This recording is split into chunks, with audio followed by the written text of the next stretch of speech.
ওরে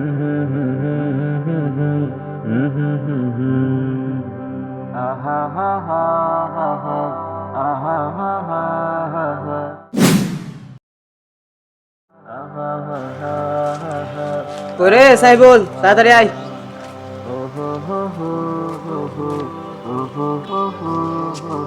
তোর পরীক্ষা কেমন হলো আজকে? আজ তো পরীক্ষা শেষ আমাদের। ভাই, আজকে আমার পরীক্ষা খুব একটা ভালো হয়নি রে।